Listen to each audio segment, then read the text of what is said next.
Office যাত্রীদের অনেক সময় প্রশ্ন যে সন্ধ্যেবেলা আমরা কী খাবো। বাড়ি থেকে আপনি ক্যারি করে নিয়ে যেতে পারেন, যে সন্ধ্যেবেলা একটু মুড়ি, তার সঙ্গে একটু রোস্টেড ছোলা বা একটু বাদাম মিশিয়ে খেলেন, বা আপনি একটু ফল খেতে পারেন। অনেকের ধারণা ফল খেলে অ্যাসিডিটি হয়, ব্যাপারটা তা হয় না, কিন্তু একটা অ্যাপেল বা একটা পেয়ারা আপনি খেতে পারেন, গুড ফুড এটা। অথবা আপনি ব্রাউন ভেজের স্যান্ডউইচ খেতে পারেন, কিন্তু তার মধ্যে মেয়োনিজের পরিমাণটা কম দিতে বলবেন। শুধু শসা, টমেটো বা এমনি ব্রাউন ব্রেড এটা দিয়ে একটা স্যান্ডউইচ খেতে পারেন, তারপর একটা লিকার টি খেতে পারেন। এটা একটা মোটামুটি গুড টিফিন।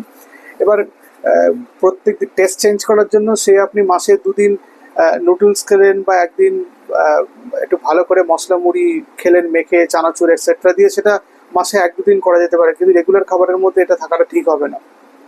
আর অনেকে রুটি তরকারিও খেতে পছন্দ করেন, একটা রুটি অল্প একটু তরকারি সন্ধ্যাবেলা খেতে পারেন। মানে অপশনস প্রচুর আর কি। মানে আপনাকে শুধু মাথায় রাখতে হবে যে আমার ডায়াবেটিস বেড়ে না যায়, এবার আমার শরীরের মধ্যে ট্রান্স ফ্যাট অনেক বেশি পরিমাণে যদি না ঢোকে।